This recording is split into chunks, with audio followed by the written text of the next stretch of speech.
Merci mardi malam na bino nyonso esika bozwami na Kinshasa, bozwami na Beni, bozwami na Rumangabu, bozwami d'un peu partout. Merci na confiance vous a sala biso. Plateau de vérité à mardi le 12 janvier 2021. République démocratique du Congo, héritage à famille Kabila te, à famille Tshisekedi te, à famille Lumumba te, à famille Kasavubu te, à famille Bemba te, à famille Mobutu te.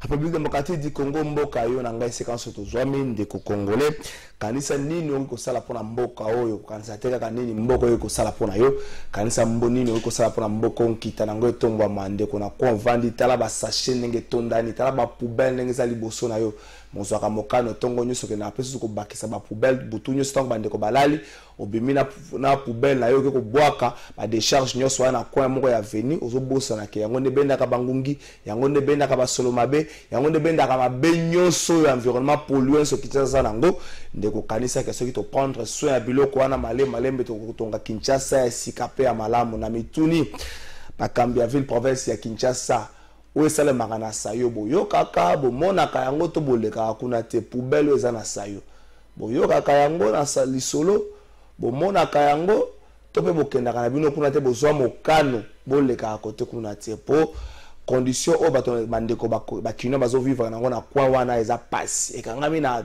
terrasse moko na mituni bato baka na terrasse wana ndenge ni bafungolaka monoko pona kotia eloko po niveau ya solo eza na kwa wana ya sayo ezali malamu te bandeko gouverneur boluka na lolenge nyonso bo évacuer ba décharge esika wana et permettre que na bandeko wana ba respirer pe mopepe moko ya malamu bandeko babenga un peu partout babenga pe na commune ya Bandalungwa balobi bango lokwana no bakoti na courant prépayé te na bandal Chibangu na bandal Siki na benga balobi bande kwa snel o benga ba câbleur baza ko tungisa bango na lolenge ya mukete bande ko wana soka ka swana na mutu moko na quartier ala moki na tongo aki akatine ba câble rendez-vous tangu ye moko ko sepela soki pas sepeli na ete akati mino courant bokolala wana bande ko bakambia snel bota non likambo wana bande ko ya ba câbleur bakoma ko sala mosala lolenge na bango mingi penso ki po vérifier basaka ba agent snel te bazaka bato msusu ba temporaire bato msusu ba bandeko moko ba oza pire petit ya bandeko wana mingi basalaka mosala wana esalaka mwa pasi union sacrée bandeko bazako ya ebele na ebele mokola lobi Steve Mikai na parti travailliste bakati saki eloko ni souhaitika la FCC to komeka hotel est-ce que bonito zela nanu informateur asisa musala na yeto c'est la premier ministre asika bima des autres la soki na FCC le rené kotika est-ce que Joseph Kabila kotika la yemo ko kaka na kati FCC wana tika Joseph Kabila et longo peut-être on a 2 ou 3 personnes mais est-ce que le substance union sur FCC en termes de valeur humaine est-ce que union sur caticité to pe union sur katité et que na ngambo union sacrée nini ya malamu kobota mana union sacrée yango toujours la totale est-ce que osala manenge matata ponyo alobaki te que union sacrée ça na ngoka lolenge ya makanisi ya mibale ya lisanga o babengaki FCC cash eloko nini bato bazaki na FCC o bazo katsa na union sacrée babosani to ebite babosani nini est-ce que babosani ki ko bongisa babalabala est-ce que babosani ko tombola kita ya mboka na biso est-ce que babosani ko assainir environnement na biso pour environnement o za na Congo les amours passent tu commences à réfléchir autour na yango mais avant to kwanda to kena on a régi to tala élément nini o mona mboka o ya salaki durant 2020 bobimba azali député national eli ya Changu honorable Guy Kalonji asalaki musala makambo nyonso asalaki na terrain makambo nyonso asalaki na base dira 2020 azalaki liboso ya batu azalaki liboso ya population na tanga COVID-19 amemelaki bango mwa lipa amemelaki bango mwa nini makambo nyonso mwana mboka Guy Kalonji asalaki na 2020 oke na régie totala yango bongo tokozonga awa tomeka mwa moke ko réfléchir autour de la République démocratique du Congo pour makambo ya koloba et kozanga te aussi longtemps que toujours vivre dans ba condition o tozanango toke na régie bongo tokozonga. Un homme, une histoire. Qui est Kalonji Ogu, député national élu de la circonscription électorale de la Tiangou, située à l'est de Kinshasa en République démocratique du Congo. Cette passage biblique est pour Kalonji une source d'inspiration et de motivation. Ceci lui permet de courir toujours en vue de remporter la couronne. Quelques années plus tard, en 2018, dans les soucis de représenter valablement la population dont il a la maîtrise de ses différentes préoccupations, Kalonji Ogu va postuler pour la circonscription électorale de la Tchangou. Après la campagne électorale porte à porte, il sera élu député national en janvier 2019. Reconnaissance oblige, Kalonji va organiser une réception de plus de 400 personnes venues de 4 coins de la Tchangou en compagnie de sa collègue de l'Assemblée nationale, Christelle Vouanga.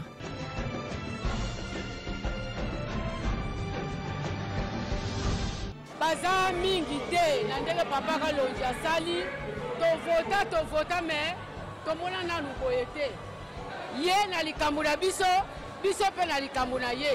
Il sera parmi les élus nationaux à recevoir le 5e président Félix Tshisekedi à Lubumbashi lors de son tout premier déplacement. En janvier 2020, il va réunir ses collègues députés nationaux autour d'un repas copieux pour de nouvelles perspectives. Ça, c'est la confiance.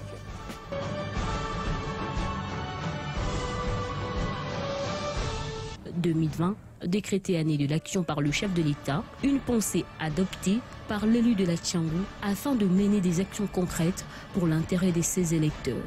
Première illustration, Kalonji, avec ses collègues députés de Kinshasa, familles politiques confondues, vont créer une commission pour se rendre compte de l'évolution des travaux du saut de mouton qui piétinaient et pénalisaient les habitants de plusieurs communes lors de leur déplacement.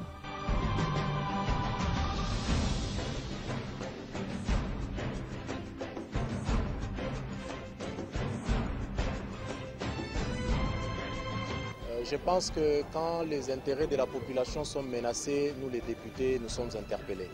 C'est ce qui justifie notre présence. On va devoir se retirer avec les techniciens de l'OVD de l'Office de route et les experts du ministère des Finances pour comprendre où se trouve le blocage et essayer de trouver des solutions.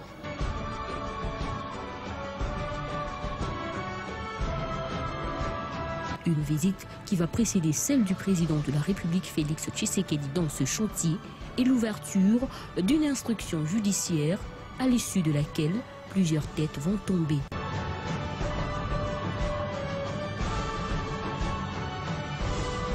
Toujours près de sa base, il sera au courant de l'insécurité qui prévoyait au quartier 8 dans la commune d'Ndjili. Kalonji, accompagné de son collègue Eliezer Tamboué, va échanger avec le vice-premier ministre de l'Intérieur. Babaz na biso, babengi biso na Tchangou, na Mitendi, ça ne va pas. Bakulu na bako boma, bazo violé ba maman, bazo violé bana. Tozwaki décision toya komona vice-premier ministre, ministre de l'Intérieur. On a koyebisa que tozana besoin na urgence que ba service na ye a mobiliser bango bakende ko résoudre ba problème au ya babaz na biso.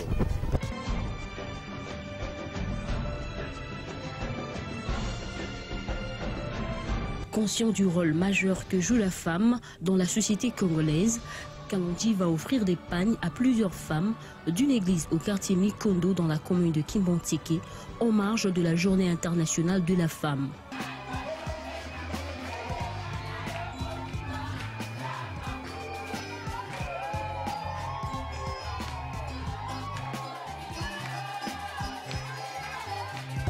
Je suis venu ici dans cette église pour une raison. Ça, c'est mon église. Je suis élu grâce à cette église. Donc, je ne pouvais pas rester indifférent. J'ai choisi cette journée du 8 mars pour venir célébrer avec les mamans, pour leur faire voir leur place dans la société, pour continuer à marcher avec le maman. Donc, je suis très satisfait du fait que nous avons passé cette journée ensemble.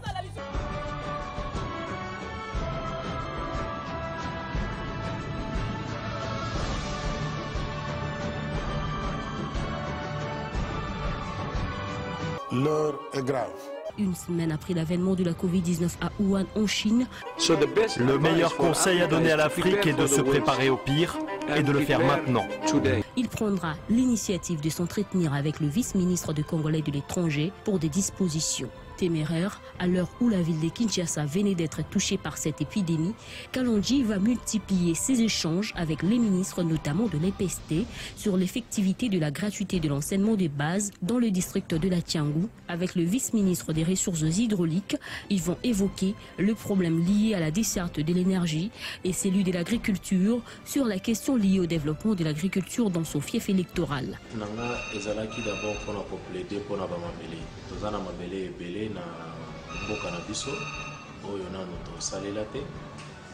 Très particulièrement na Tiangou, mabele za ebele mais ba semence ezozanga ba moyen ezozanga na ba maman na ba papa ya Tiangou pour développer mabele wana.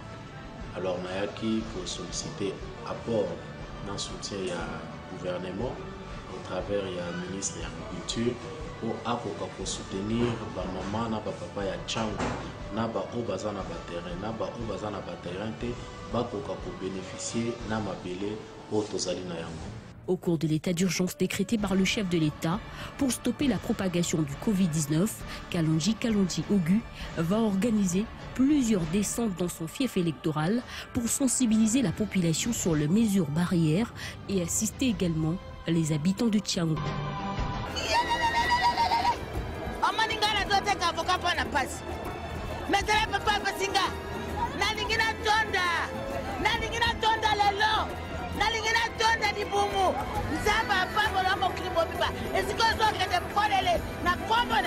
La pandémie existe bel et bien. Nous devons être très courageux pour pouvoir affronter cette maladie. C'est d'ailleurs l'appel qu'a fait le chef de l'État, son Excellence Félix Antoine Tshisekedi, pour nous demander que nous devons tous être très solidaires en cette période. Le chef de l'État nous a demandé à venir en aide à nos frères et sœurs qui manquent. Les échos de ses actions ont dépassé les frontières du pays et lui ont valu même la reconnaissance et la sélection de l'une de ses activités menées pendant le confinement de la Gombe pour la diffusion de son intervention sur TV5 Monde. La pandémie tue et c'est une maladie réelle. Pour l'autonomisation des filles désœuvrées, l'infatigable Kalonji a initié la formation gratuite en coupe et couture qui sera lancée par la députée nationale Janine Mabunda dans le cadre de sa fondation dénommée FOCA. La fondation est honorable Kalonji puisque Yé a décidé que Akamba ba jeune fille Akamba bango po baye kolaba matsamayele na bango. Pour permettre aux enfants de Bibois dans la commune de Lantsele de reprendre les cours normalement, il va remettre quelques bons et objets classiques et une somme importante aux responsables de l'école primaire Matondo.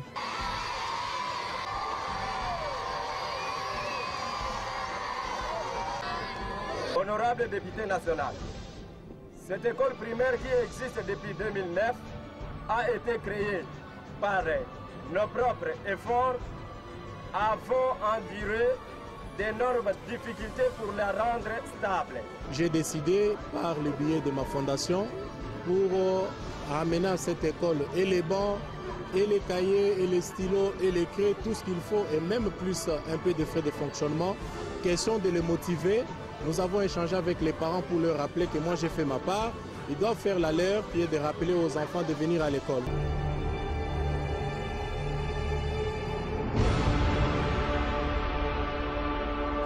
Quelques mois après avoir plaidé pour l'alignement de deux artères du district de la Tiangou au programme du vice-premier ministre chargé des infrastructures afin d'être aménagé, Kalonji Ogu est satisfait de la réponse favorable du gouvernement. Je suis satisfait parce qu'à partir du moment où les deux routes pour lesquelles j'avais plaidé auprès du vice-premier ministre, ministre des infrastructures, ont été retenues dans son plan et les recommandations claires ont été données auprès de l'OVD pour commencer les travaux sur ces deux routes. Je pense que je suis très satisfait. Ces deux routes, il s'agit de la route Terre Jaune et la route Sainte-Thérèse. Déjà, ces week-ends, nous serons sur terrain avec le DGI de l'OVD pour commencer les études et voir comment, dans un futur très proche, les travaux peuvent commencer. Concernant l'évolution du projet de l'aménagement de la route Terre Jaune à Bibois, porté par Kalonji aux autorités nationales, cet élu de la Tchangou a conduit un échantillon des habitants de ce coin afin de leur rassurer que la construction de cette voie de communication va bientôt démarrer.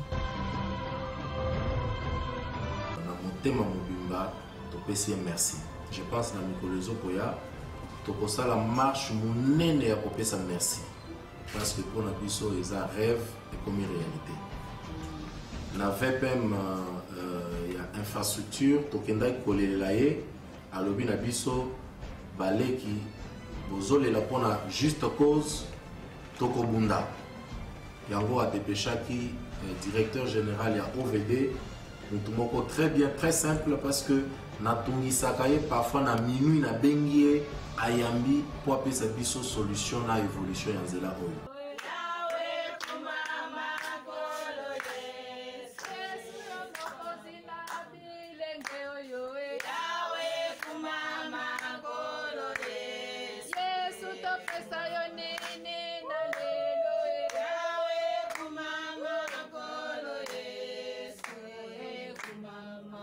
Dans le lot de ces actions posées à l'intérêt de ses électeurs figure aussi l'assistance et le paiement de frais d'hospitalisation de certaines femmes et enfants bloqués à la clinique Rafa en Passa dans la commune de Lantsele, faute de moyens financiers.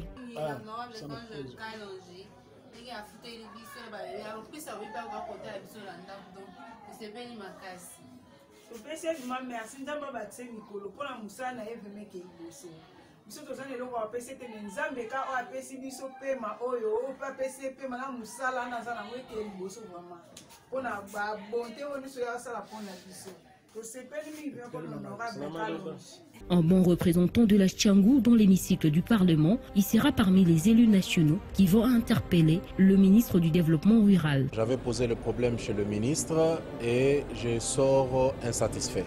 Je ne suis pas satisfait des réponses que le ministre a données parce que je ne peux pas comprendre pourquoi ces forages sont aux arrêts et la population de la Tchangou ne bénéficie pas d'eau potable. Au jour d'aujourd'hui, il faut y aller pour comprendre les niveaux de la souffrance que ma base est en train de subir à cause d'un bon suivi. J'avais proposé au ministre qu'ils doivent veiller à ce que dès qu'un projet est réalisé, qu'ils aient un mécanisme de suivi pour qu'on ne puisse pas voir les résultats tels que nous sommes en train de les décrire aujourd'hui. Je vais poursuivre avec ma démarche pour être sûr que tous ces forages qui sont faits à la Tchangou vont reprendre dans un futur très proche. En vue de soulager tant soit peu sa base électorale en approvisionnement en eau potable, Kalonji Ogu a inauguré un forage d'eau. Na kombo ya foka nde tozo lancer forage oyo lelo po bobatela yango malamu.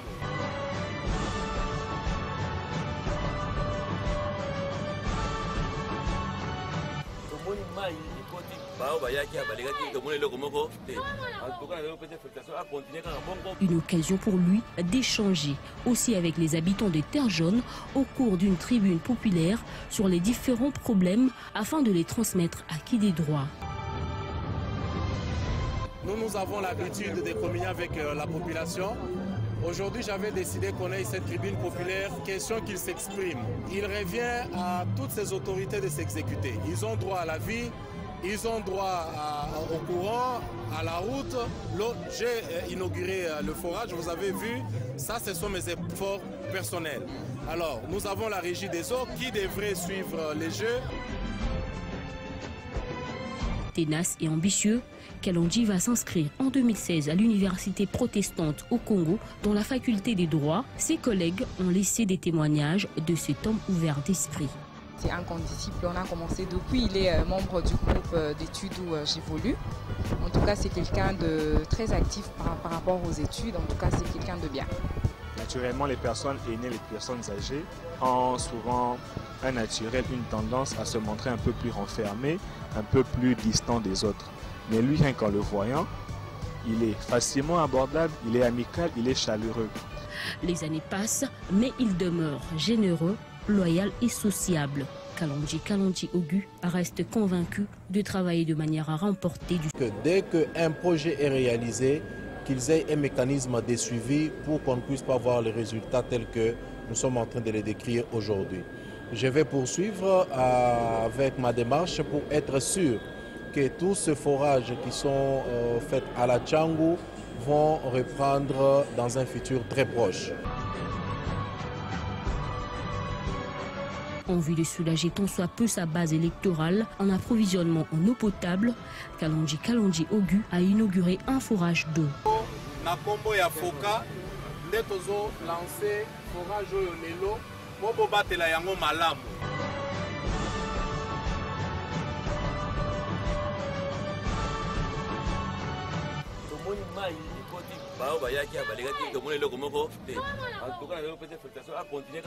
Une occasion pour lui d'échanger aussi avec les habitants des Terres Jaunes au cours d'une tribune populaire sur les différents problèmes afin de les transmettre à qui des droits. Nous avons l'habitude de communier avec la population. Aujourd'hui, j'avais décidé qu'on ait cette tribune populaire, question qu'ils s'expriment.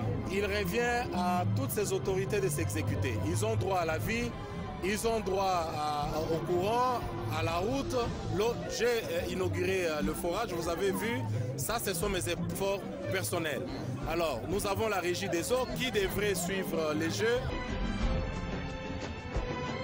Ténace et ambitieux, Kalonji va s'inscrire en 2016 à l'université protestante au Congo dans la faculté des droits. Ses collègues ont laissé des témoignages de cet homme ouvert d'esprit. C'est un condisciple, on a commencé depuis, il est membre du groupe d'études où j'évolue.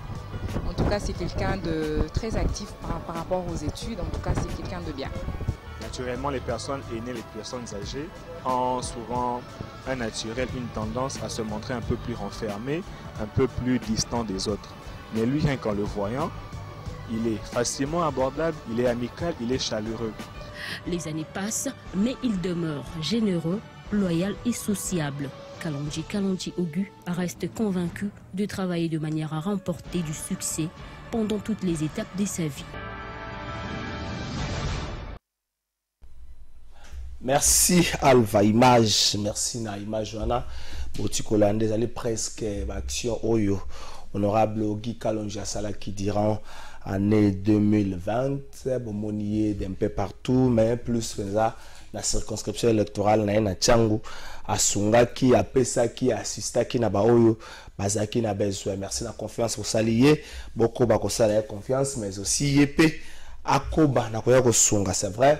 Musala ya député zaka kotonga banzela te ya kotonga ba pante ezaka plus ya comme problème na bango na niveau ya assemblée nationale pour être gouvernement abongisa ngo na ndenge esengeli mais soki occasion epesameli na yo élu kozanga te kosunga population po ba condition oyo population congolaise za ko vivre nango eza ba condition moko malamu mingi pesati te bisaki bino eza na ONG moko eza kosunga bandeko nyonso oyo basali déjà 5 ans de vie commune, 5 ans, bah, vendre sika moko, 5 ans, il y a tout vendre, c'est vrai. On a 20 ans, mais cette fois-ci, il y a Kiti, moi, Mouké, bah, on a 5 ans de vie commune. ONG, on a des songa bango, pendant que songa bango, bah, ça la ligne, bah, ça la mariage civil. La mariage civil, on a fait, moko, mounene, que ça l'a organisé pendant bande de nyonso, mais ni ne sengeli ndeko pesa na kopesa numéro mais na numéro wana ko benga te parce que soko benga ko za difficulté à ko dicter makam nyonso wana tinda plus message na numéro wana zape na WhatsApp o tindi message na yo o komi kombo ya bino couple donc papa na maman bokomi kombo na bino bokomi nombre d'années bosali ensemble bokomi ba kombo ya bana na bino et puis botindi yango na numéro wana et ko permettre à ce que bandeko bazwa basala répertoire moko et bongo bako benga bino au moment opportun pour na cérémonie wana numéro yango ezali 099 069 3009 099 069 3009 on les a numéro ce qui vous commet yango message normal tout message WhatsApp ba ko répondre na bino to kende sous na régie to kota la point de presse moko point de presse ezali likambo moko ya bon détournement ou pas, accusation ou pas. Bon, moi, éclairage, je peux savoir dans 4 points de presse, les alliés sont des cloches yanga momoko, mais affaire en gros, les alliés devant la cour des tribunaux, le coup, les alliés fixés, tout une évolution à Makambango et Kosalema, et qu'on permettre à Bisso, Toyeba, Pole, na kati ya likambo, parce que ceux qui m'ont attendu na quoi moko kalia kimbongo ya mboka ndenge tozoko ba dossier rapport mapping tokotika te ndenge mo peut-être tokotika batu nyonso te oyo batangami ya likambo ko baliaki mbongo ya mboka, mais seulement esengi na ngonga oyo batu basuka kaka ko diffamer mutu te batu basuka kaka te ko tanga x to y na likambo kaliaki mbongo ya mboka, mais batu bakoma penza ti ko koma na suka ke soki mutu balobi a détournaki aliaki mbongo ya mboka bakende nango ti na suka.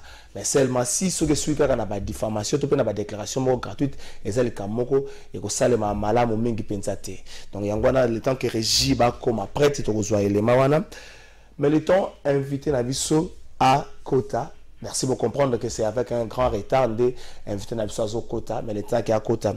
Tu vois ça vient que union sacrée, mon konzamboka lobby informateur à côté ni point de presse. À expliquer na batu ndenge Moussa neza ko salema et puis ba ko nommer formateur à gouvernement oui à la soit la même personne azali informateur ou encore moto mususu azali mokonza mboka lobaki na ngambo ya Brazzaville sika zalaki na le président ya Congo ya face Denis Sassou Nguesso na séjour moko ya mukusi asalaki na ngambo wana kuna, mais union sacrée na ngongo ezo kota batu ebele batu bazo kota ebele. Est-ce que gestion ba ambition ko poser problème te na union sacrée? Est-ce que Bokabo liba poste et poser problème te na union sacrée union soit les ali ba question ba congolais baza ko metuna? Est-ce que union sacrée quand même à sourire na peuple congolais? Est-ce que ba attente ya population ko trouver satisfaction na ngo da union sacrée?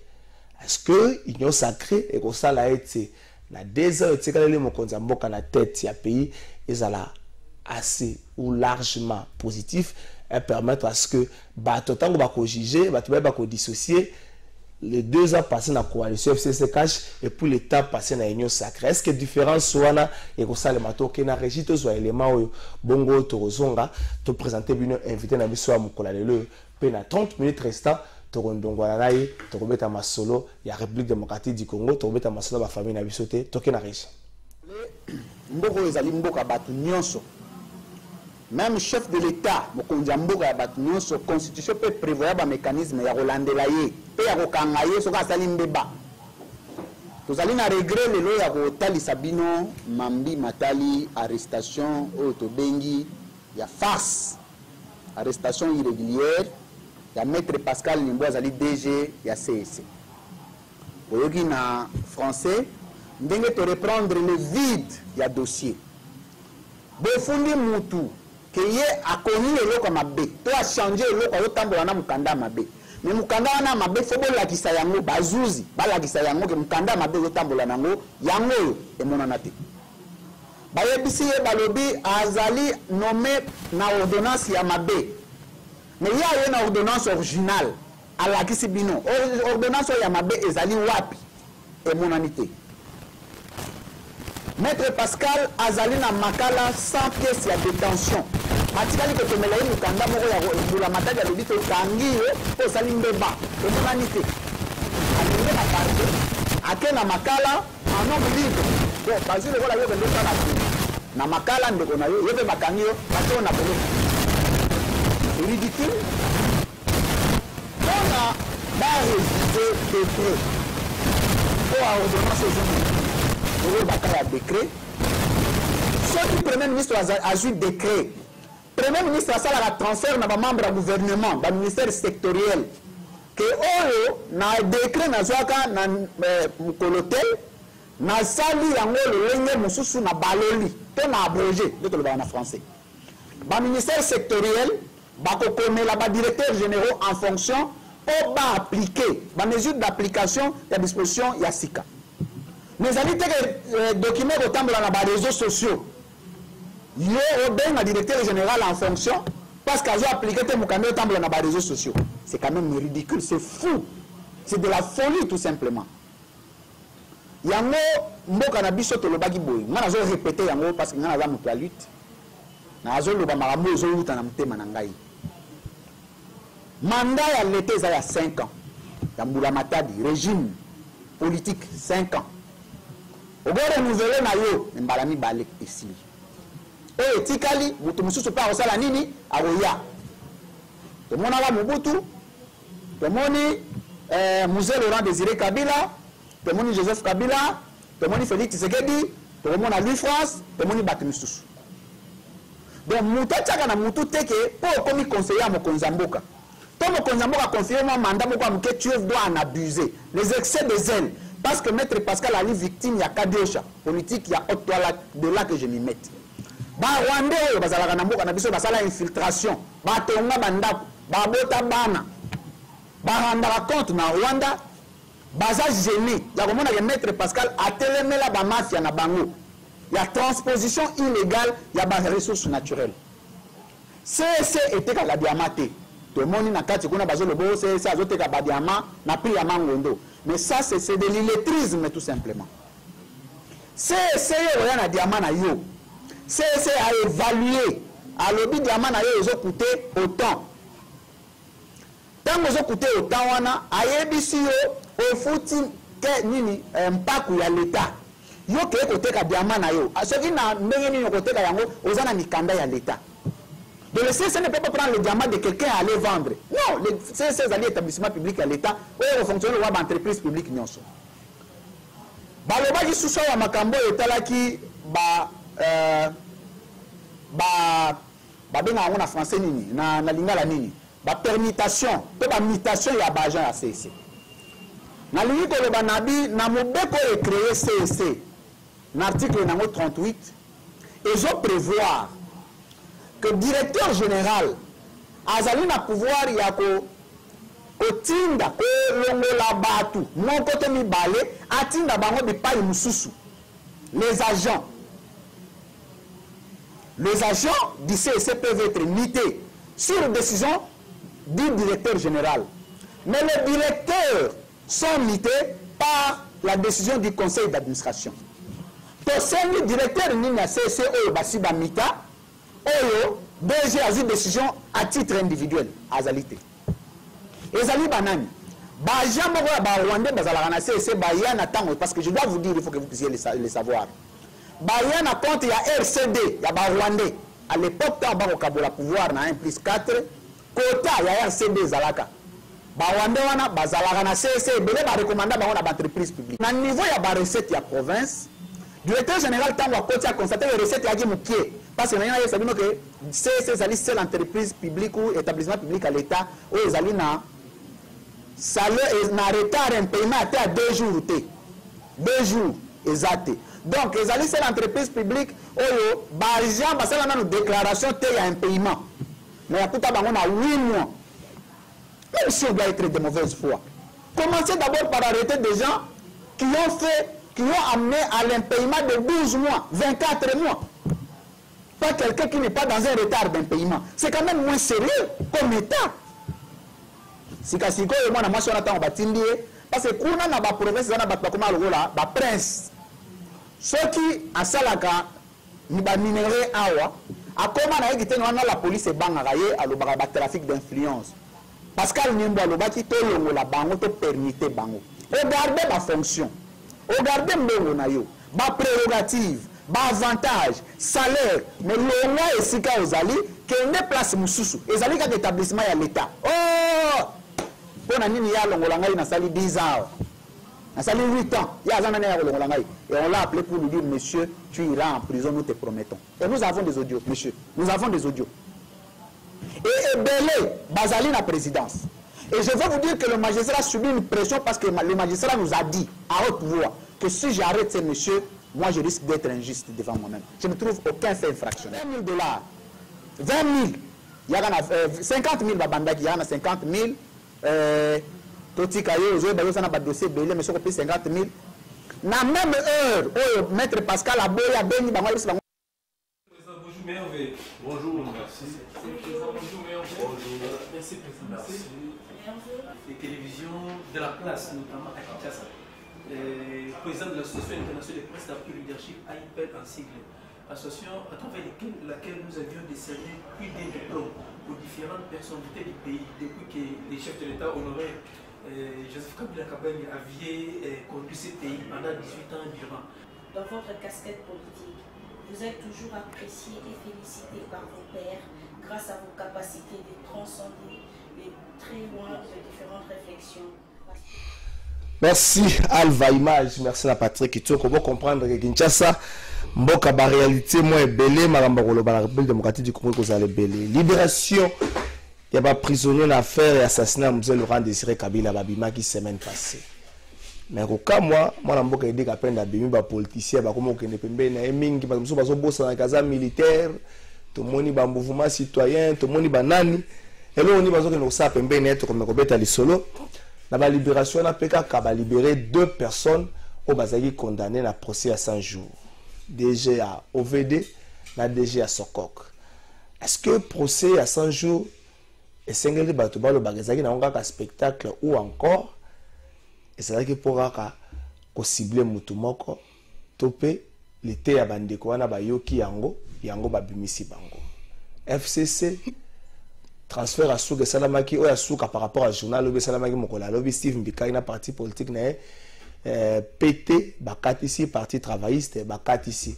Est-ce que FCC ba to rotika la kaka na sortie à gouvernement Sika Tromeko Lobelango avec Pascal Mokuna Bonium. Très bien de votre trésor. Très bien on a parce que bandeko ya les Kamba, Mzee Laurent Désiré Kabila, de quoi assassinat, Bazaki Gracie Babimaki. Très bien, on a pour Congo, Zotambola Malam, Koleka Lobby, ou encore très bien, on a pour Yone Église, na Oboza Abino Malam. Nakoki, ils sont très bien par rapport à combat, il y a éveil patriotique. Ah, donc combat éveil patriotique, Boti Bambouma. Et Boti Mbouma. Mbouma Yaliboso. Mbouma Yaliboso, ils allaient. Kokwe ya coalition FCC cash. Ezali moko ya combat éveil patriotique ya coalition Fekouf. Les Rwanda mutu moko azali ko croire na biso azali te. Ba musuba benga ke fou. Ali kama onge sala pasi mingi. Mais coalition coalition lelo ekufi. Mbouma Mibale c'est là qui le Cambia parlement. Il y a Bamata Bakita majorité na bango kusila. A tozolo banayo ils a pas même les soli à battre discuter. Autorité morale et FCC ne peut pas compter sur la majorité na. C'est déjà affaire terminée. Voilà, toi a bon ali ni ba trahir yé ton non. Tolobaki que le sang congolais va crier. Puisque coalition est seulement pour bloquer Mboka. Kabila Zelaki n'a pas Mboka te. Son problème, bloquer côté one. Son problème, couper sa maman Zelete. Donc il dictait du matin au soir. Bateau n'a pas Zelaki le kola bateau na service na ye. Mais qui est ce Congolais là? Où il y a cause na monté, il y a que Mboka temble bien. Alors, troisième. Et quoi déjà? Troisième, et c'est là qu'il y a Nanunsakao, FCC Bamataba qui était coupé en Zana. Mais s'il y a noté, le professeur Némi Bazali, et s'il y a noté. Ils ont conquis vide.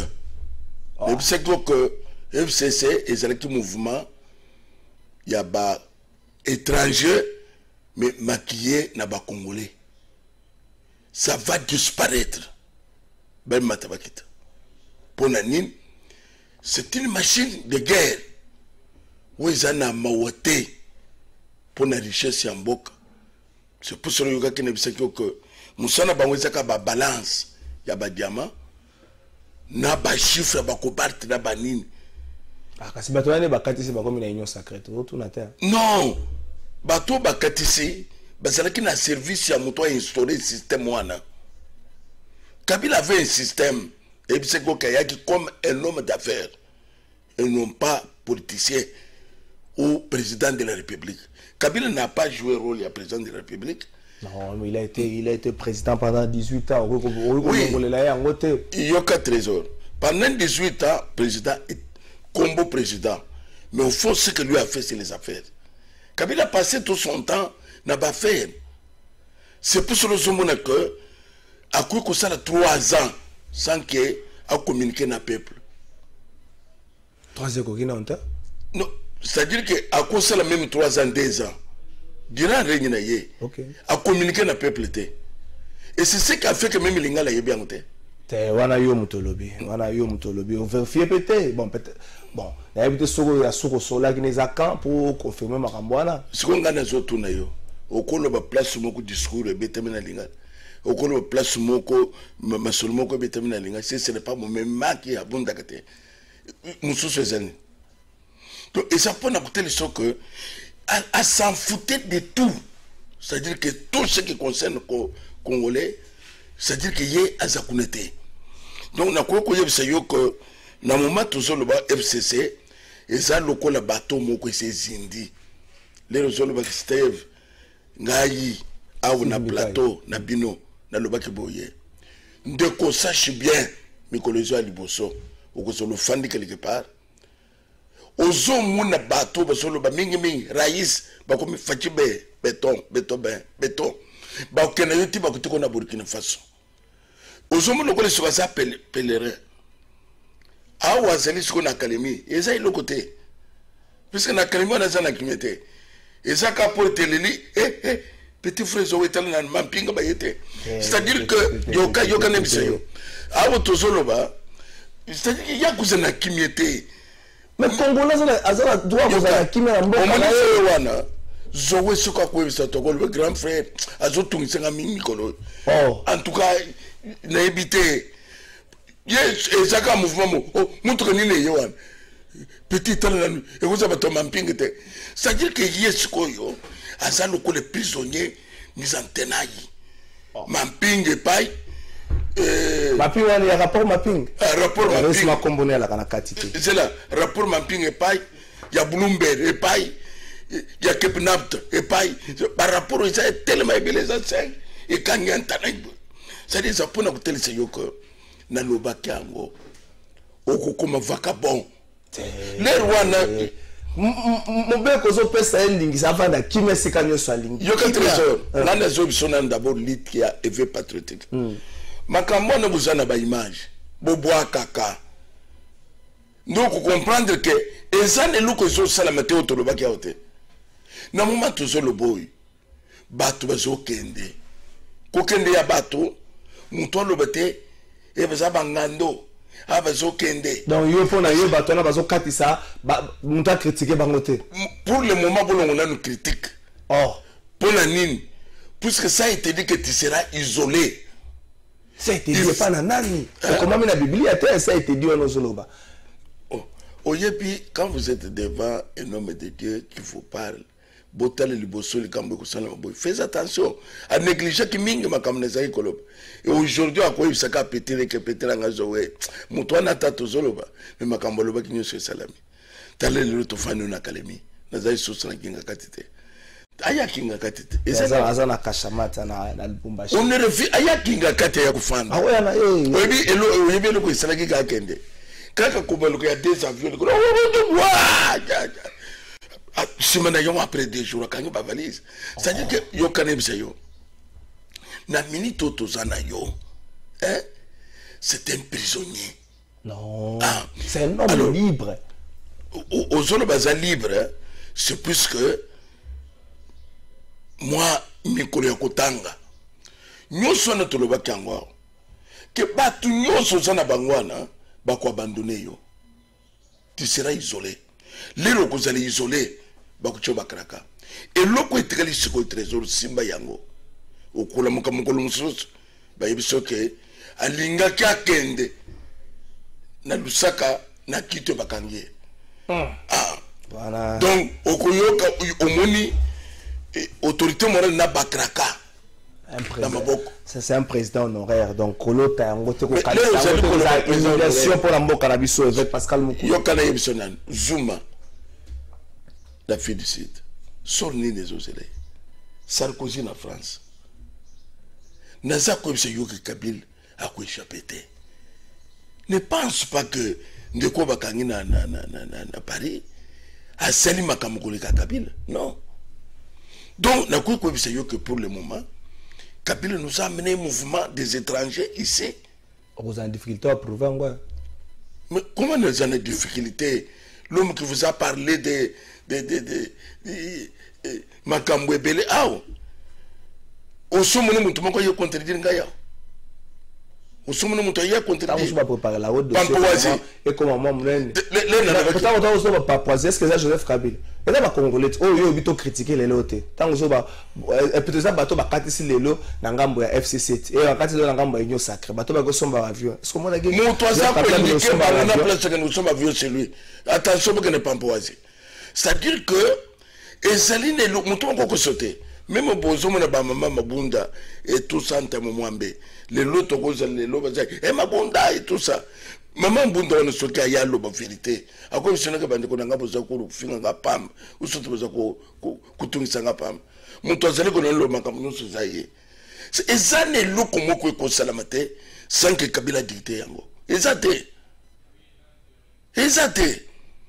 ye a connaître sort ya ba acte na ye siko yo pona yo avec Pascal Mukune senge balimbisa bande ko nyonso ya FCC bazo katisa ba okena Union Sacré pour bazaki ba responsable ba acte na bango te. Naza ko bisa yo que bato bazali ko travailler selon système établi. Ce qui nous donne un système impunité, c'est fini. Mais c'est que toi tu as un système impunité le bien. Mo konzambo ka procès à 100 jours. Bato bata ki bo bato tuna ki dernier public maintenant grâce présidentielle là bato msusu a posé à 100 jours babimi déjà OVD déjà Sokok bande ko busu ba mouvement citoyen na ba ONG de toi là ba comme ko sans route de monsieur il y a ministre, il y a vice-ministre à justice. C'est que mon konzambo ka yepa yeka na même système wana. Je ne pense pas. Je ne pense pas mon konzambo ka teki justice et ça la comme ça là na yango. Na banza que ce qui justice et le but que Songolo abima. Il faut total pourquoi pas le but que Songolo abima. On les a grâce présidentielle et au dépend de quand na mon konzambo ka yemo. C'est ce que j'ai dit. Pour la grâce présidentielle, ça on doit vérifier. Mais que à ce favoritisme pour la Songolo, je ne pense pas. Avec Pascal Mukuna, peut-être ne dit qu'à peine Mikolo Binos beaucoup que nous baluka baluka. Parce que ça n'a qu'à ça, d'affaire boutique, à peine ma boutique à disposition, il y a état-major général. Parce que nous nous avons net yo, boy bana dans la prison, sur côté na prison, sur Kabila ke Bible na prison, ça bien boutique. Trésor n'a quoi ce que dit qu'à peine nangai, tout ça le kola ba prisonnier, bato yo bakota ki na prison, na ordre y autorité morale. Kapenda c'est 20 ans, on a c'est 3 mois et demi. Moto a c'est 20 ans. Privé na liberté, privé na famille, privé na baninga na bandeko. Kobima na ye, quoi tirer kaka ndeko moko mona ye, ça fait longtemps. C'est vrai na prison batubako ya chaque jour te. Ba mona abimi boni azaboni ndanguye mawana. Il n'y a pas autre chose. 20 ans ils ont mokete. Même ngalé tout ça qui na prison 20 ans. Et c'est là que c'est le gâteau moment tout solo là et tout ça. Donc toi n'a pas condamné bangoté. Et c'est là mon tout monde c'est là qui pas même un espoir. Il y a qui Kapenda comme ma prison. Ce bateau là et Kabila congolais, Kabila famille musée, Kabila mwana musée. Mais où il y a zamona musée ça bimisi Kapenda. Donc et ça pour nous peut-être c'est yo que botuna kamituna si le Makambo est comme un ami soutenu, ni les seuls que 18 ans et 20 ans, il y a beaucoup de misaye. Na 2 ans, justice, suivez. Batuba Koufaki, mon konzamboka, mon Koufaki, nous allons rendre Kabila, Barachidi, Koufaki, Bazana Mabota. Ce qu'on a les autres, et Zandeng Zoloban. Mais pourquoi président Fatia Bimisi? Donc, et ça pour nous c'est que Bakapend, Bazaliba, victime. Bato baseli makamba tumususu ngai naza moko ya bato botombola ki mungongo pona koloba ke Kapenda fo na prison procès ya musée il faut bandela to yeba ki atiwe musée oyebi est-ce que avec parce que tant zo bato ban la procès vous banque ça se dit Kapenda balas non il le procès tant bozo loba que do ban la procès bozo banque semba la mi balé jamais yo kanebisa yo heureusement il peut na prison à la eto à voyager heureusement yo kanzamba sungi a bateli ya bimi presque ndenga kotaki na ko bisoboye L'un le bongo, ça m'a coûté la prison. Baké kuluka batata moko ya mikolo ba maman, soki ya bikoro, soki ya nkoro. Ba ya obi sa famille amusé yo, moko na to fundi ye, mais bozo funda ngai. Si réellement bozo famille amusé, ngana lobi que to ye bande ko na bino ko feli nini. Pourquoi kufi? Mutwana nde fo ko na to fundi ye. Bakanga ye. C'était machination et autorité morale. Il travaille comme ça. Autorité morale. Acquis un peu autorité morale trop avec Pascal. Mais tout le banan, na malobo ngana le biwana. Au coquille, beaucoup s'opposer na ngaponani. Puis ngana le bi que batu bakambi biso famille à 3 personnes, nan to mona famille, matangi salamité ya famille présidentielle et tout ça. Donc Congolais bleu. Famille ça n'a pas te belé. Congolais bleu. Famille ça n'a pas te belé. C'est quand peu makambali bota wana. Nani trésor. Omoni l'herboso n'habite pas ba Congolais c'est lequel le connaît. Ani. N'a pas ce exemple moké. Kabila a botemi na place tel. Jeannette a botemi na place tel. C'est wana ozana ba preuve. Mais ce que vous avez noté, n'a pas pu yango. Ce qu'il passe. C'est vous avez la preuve parce que l'attestation de naissance n'est pas prouvé makambo. Na zeli ko loba na yobo. Tunanga que ils a bongo. Oui, mais ko loba te ko zana ba preuve. Te me bono bongi peso ya na ba preuve. Bongi peso ya na ba preuve. Pour so ra rater ya ko loba bongi peso ya na ba preuve. Au contre ce qu'on a yebse. Loba. L'air besoin le besco que bateau besoin ma passe. Boye beaucoup balancer des choses. Somoni na mboko. Hein? Et c'est là que maman yé mo botami le 25 ce qu'il est 1925. Ce qu'on est bien on te parfois ça qui gêne. Azolanda yo. Maman yé ça lecture à histoire. Maman yé mo botami na 25. Mobutu botami na 1930. C'est-à-dire que les locaux, avec le temps, maman est née en 1925, moi né en 1930, donc maman est après 5 ans. Et sur 5 réflexions, ce que vous avez après, vous avez l'intimidation. Les rois, il faut se combattre. Oh, c'est quoi ça cette histoire? C'est quoi? Les amis, maman, tous les mamans. Tout ça. Et c'est les biloko yo, on a embarqué le Congolais comme ça, avec une histoire qui n'est pas vraie. Yo solo bongo. Mais preuve kaka. Yo kala preuve. Nana landi interview. Interview ça. Kasamba. Yo kalante. Kasamba mutazili ko tourner zoé. Dans cette famille, vous êtes depuis quand? Na ko personne. Que ça me tourne zoé dans la famille à M. Kabila. Vous avez depuis quand? Elle habite depuis 1997. Non, peut-être Bongo Bandota la vidéo. Ce qui est yo kakasi. Ce que vous avez information, papa, vous pouvez cette information. Donc, ils apprennent à vous on a trompé le peuple congolais. C'est pour cela que nous avons dit que le mouvement des étrangers établi ici, pour nous connaître Mboka, il fallait disparaître. Est-ce que donc on disparaître il y a FCC et tout ça yote. Est-ce que que makambo lobaka autour de la famille moko ezalaka grave ozuki saka ba pota na bande ko moko na kati libota moko bande ko ba vaita bango kimia pourquoi lingo kumba likambo wana libota ba lingo me manga plus loin lingo kumba likambo libota ba yoka trésor na ko biso que sok même na ba mindele soko ye kokota na lukuta na mboka yeba que plus tard on va t'arrêter. Même si on a une histoire na François, na yaki bobo, une fois ba yeko 70, c'est fini le canalien ce bébé. Yo oso landa, papa Kingu, de comment comme vous Sénégal, même de Katumbi à Salobia. Que pas on dit ba penser que nationalité. Makambo ils sont les mais pourquoi le peuple congolais a quoi ça là?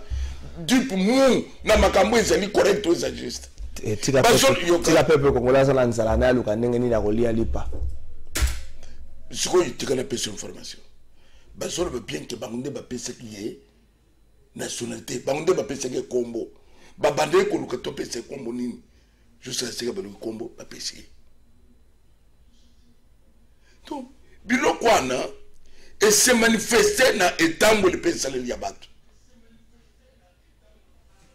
ba soutenir le Congo te tout ça la tena honte ba soutenir qui renaissance du Congo au moins sur le zoboya ba soutenir le Congo renaissance du Congo ça na Congo na soka soka qui soutient mana donc ba soutenir le Congo journaliste le bakabilo kwa balabala te journaliste il faut sauter ko loba il y a soutenir le renaissance te ba tu zalai ko linga renaissance ku feza bango mina kwa zalaki président ya un p alobi kamo iloko na toko boma yango et pas na bango mutoko lobi iloko te soke zelike ya pesi nzelete donc les apprendre à côté de ces yoko Kabila n'a jamais aimé le Congo minerai à détruire ba hôpitaux à détruire bécole à détruire aéroport occupé biso ça aéroport on peut appeler ça aéroport même il y a Brazzaville l'équipe biso 100 fois. Donc, Kabila, et l'autre n'a rien. Tout ce qui n'a vu l'émission, dans le aéroport, Baké Koba Kamabanga, n'a zéro, avant la côte de prison. Après, on a dit que, au monde de Tomaki Mabanga, Suma Koba Kamabanga. Donc, on a vu ça, il y a José Makila. Taraka quand on a vu ça, on a vu na zawana mulagi. Baké ne connaissait pas Makambo, il y a pause, il y a Pierre. Batungisi à Pierre à depuis à Pierre et l'autre salama. Tout ça il joue avec morale et peuple congolais avec Pascal Mukuna c'est vrai ta esa libiso défaut République démocratique du Congo makamba ko lobeza moi mingi mais tout soukisa tout le monde ça la promotion rapport mapping te pour nini pour combat bateau zo lukeza na katite non trésor parfois les lots na moi nini nazaki na ngone zaki retard place na uti 12 minutes pensate na banza ta émission koya ndetid na ve patriotique ndeli comme tout ça c'est na émission que dans rapport mapping c'est na émission que Kabila sur la tête attends na monsieur comme petit zoé tellement auto mapping ba c'était grand frère ils sont derrière ah peut-être nga bato besola ça yes ko ya zola la mamping nda zolota puisque biloko muso ko ko kima yango mais mamping te komboneza na katite na rapport ezali voilà une mapping au 93 à 2003 voilà le go back c'est avec Pascal mais il y a 2001 c'est-à-dire qu'on moni mamping kange l'herbe yakili ba uti Rwanda na Kisangani abomaki wana yondo lingo bakisa rapport mapping ça la programme ça la ndenge na ngala za lango na kopesa yo officiellement na kopesa na lakini bato na kopesa rapport autorité morale na kozanga na kopesa yo na rapport mo na kopesa rapport mapping comme ça émission ko être sur les camarades même ya Bloomberg azana kati na kopesa rapport mapping merci avec Pascal Mukuna nengo ye quand même malgré ta eselio défaut il tenait quand même ya merci na honneur au Salibiso merci na bande konyo so baki na régime merci na Jérémy merci à l'équipe Bao Basungara Papa na Musala. Ceci merci na bande ko veille patriotique. Tous la bino mais a boti kara papa le barabo. Il faut bon ça capé ba avocat. Pour ce que lobi likamboye boko maté o bon ça capé ba avocat. Voilà ngana suki ala. Tukutali mokolo ala. Merci na bino.